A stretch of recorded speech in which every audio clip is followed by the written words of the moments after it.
When people hear the phrase access to justice, what does that mean, really? It's about levelling the playing field so that every citizen has the ability to access the courts. People assume that legal aid was there to allow anybody to pursue a claim, but that's not actually so, was it? To get reputable, experienced experts to work for the hourly rates that the legal aid agency will pay is close to impossible. But what's your take on no win, no fee? No win, no fee certainly facilitates the ability to bring a claim. So the winners pay for the losers, don't they? That's the reality of it. That is the reality of it, yes.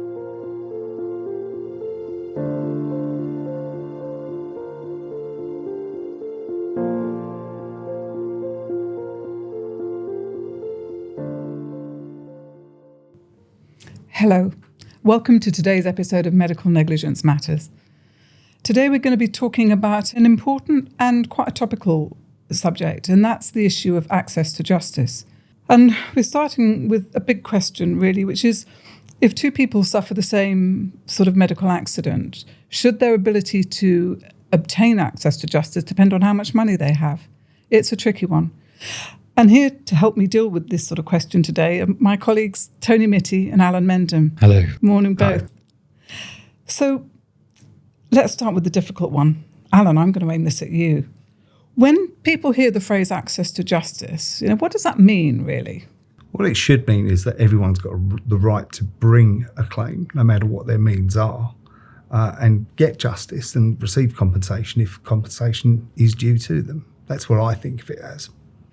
It's difficult, isn't it? Because define justice, really. It's the ability, isn't it, to be able to pursue a claim, to have the representation necessary to enforce your rights. And access to courts has historically always been expensive, hasn't it? Yes, it has, and that's the important point, I suppose, about access to justice. It's about levelling the playing field.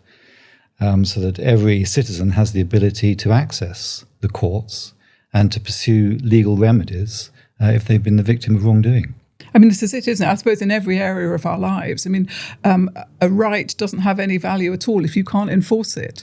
As lawyers, our job is to help people enforce those rights.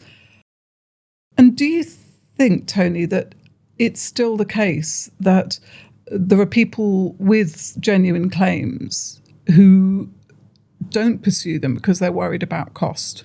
Yes, and I think that's undoubtedly true, and I'm sure there's a whole host of different reasons why people do not pursue redress in circumstances where they're entitled to it. And I'm also absolutely sure that money and the fear of the risk of losing money in pursuing a claim is fundamental to that. The whole thought of pursuing a claim to seek correct legal redress and the worry about losing everything in the process of doing so. And Alan, do you think that people still believe that legal action is only for the rich?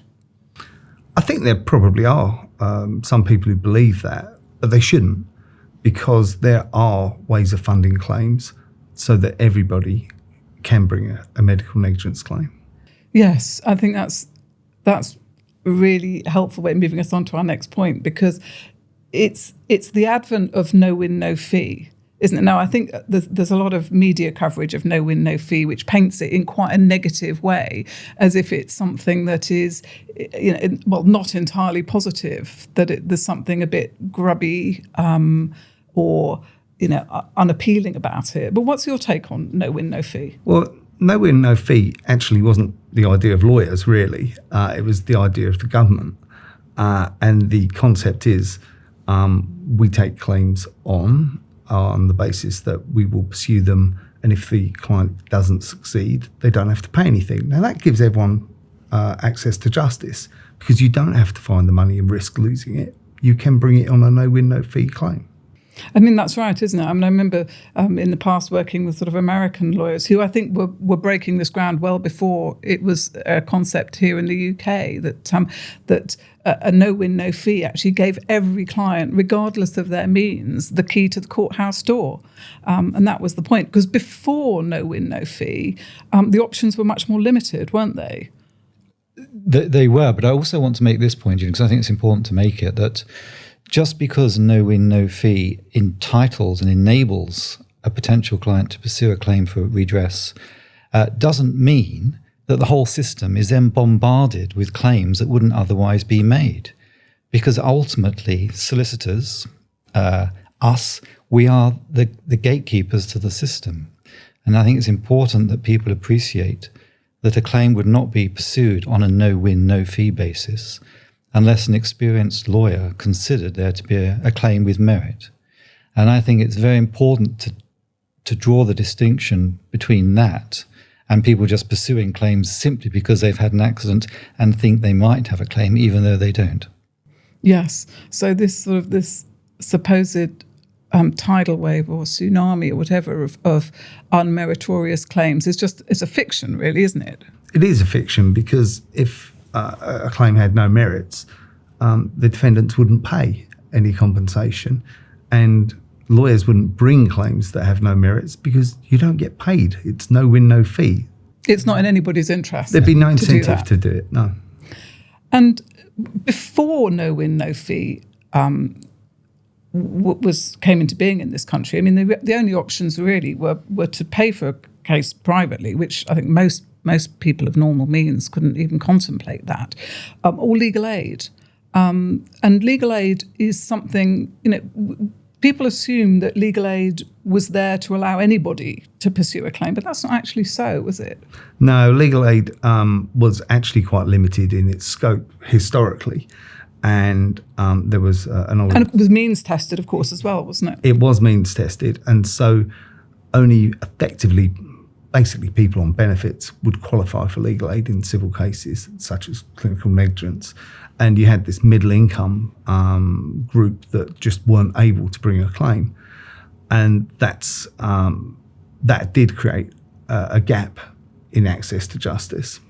Yeah, so there was a big gap there before, which I think no win, no fee has helped to fill. I mean, legal aid is still available in very limited circumstances, isn't it? I mean, legal aid's really now only available for brain injured babies, essentially. You've got to have suffered a neurological injury either in the womb, during labour, or in the first few weeks of life. But even in those cases, it's not really a good option because the legal aid agency stipulate hourly rates that they will pay for expert evidence. And to get reputable, experienced experts to work for the hourly rates that the legal aid agency will pay is close to impossible.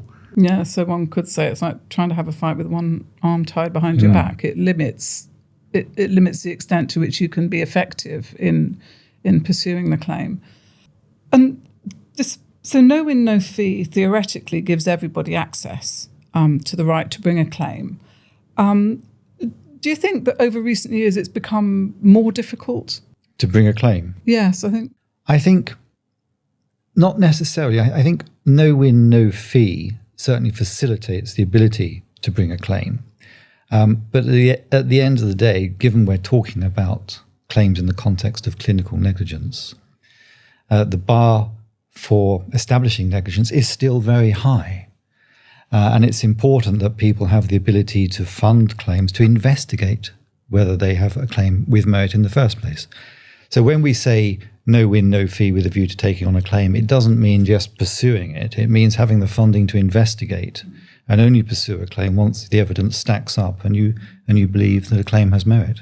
And I think another issue that gets talked about a lot, and perhaps it helps to put it into context and explain it a little bit, is proportionality, isn't it? Because I think that the emphasis now on proportionality in the sense purely of that comparison between compensation and cost has made it, I think, perhaps a bit more difficult, Alan, do you think, to pursue some cases? Yeah, I think that's right. And the difficulty of proportionality and the way it's applied by the courts is that the main focus is on how much are the costs on the one hand and how much is the compensation on the other.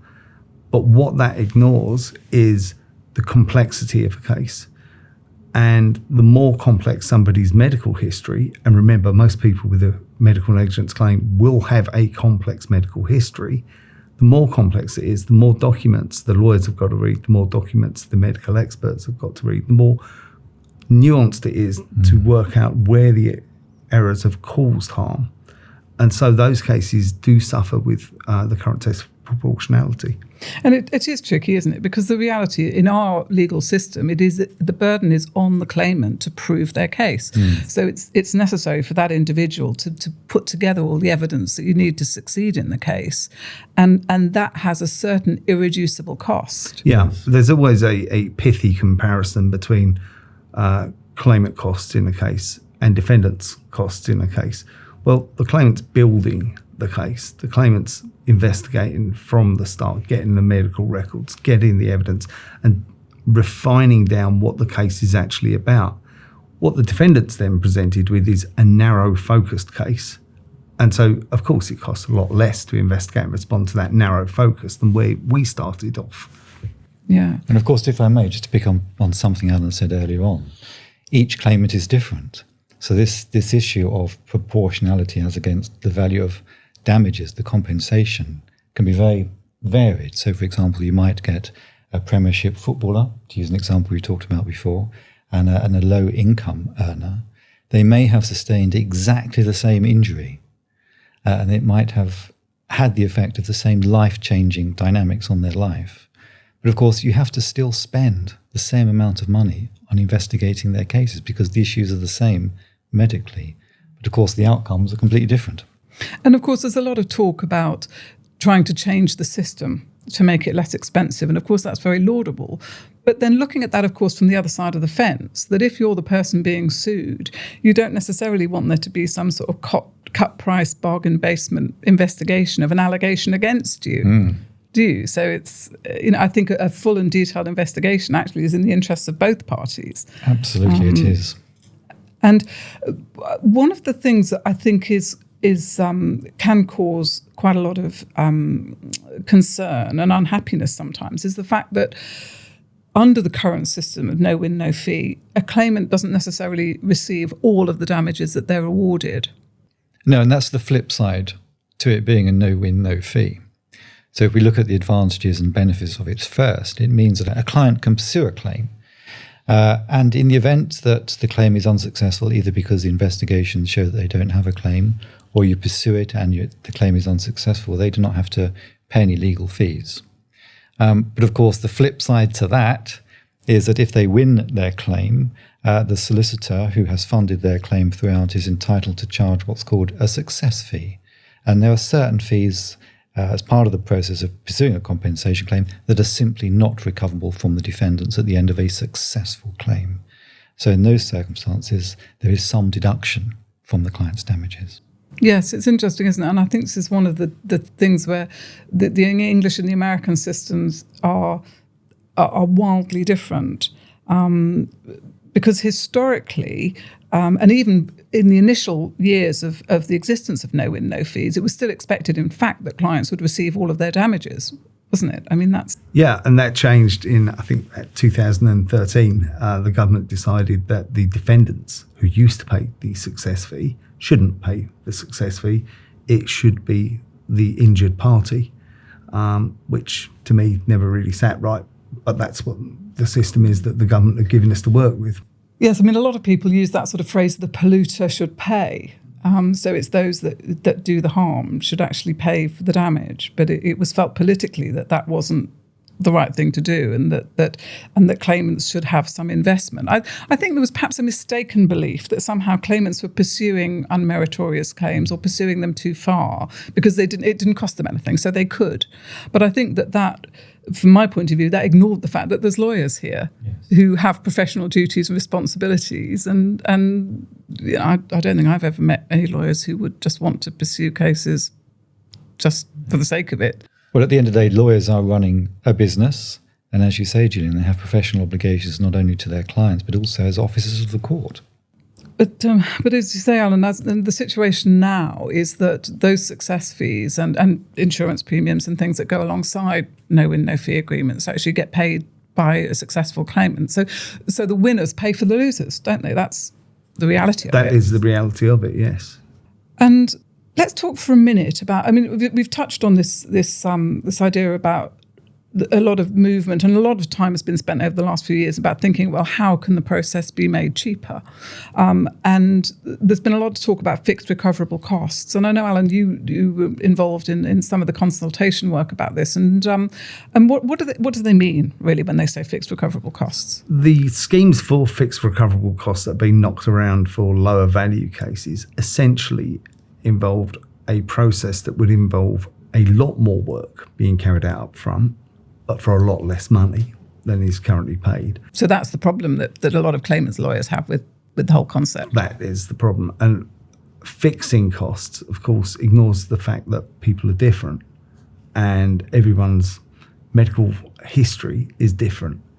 And so it makes no sense that if I receive a set of medical records, let's say that are 15,000 pages, which happens with surprising regularity, that I get paid the same amount of money for me to investigate that, to get experts, as if there were 50 pages of medical records. It makes no sense. Yeah, it's and it isn't that I suppose the wish to impose some sort of level playing field actually ends up really doing a disservice to a lot of very deserving clients. It confuses complexity with value. Yeah. The value of a case doesn't determine how complex the investigation is. And ultimately, of course, it does the opposite. It denies access to justice, potentially.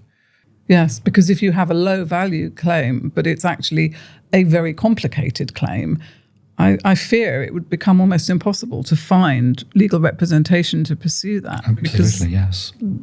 Lawyers simply can't afford to do it.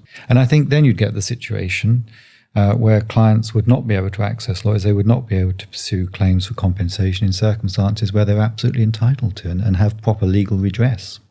And that is the difficulty, isn't it? And I honestly don't know the answer to it, because the vast majority of cases, I think probably accidents of all type, but certainly in medical negligence, an average claim is certainly much less than £50,000, isn't it?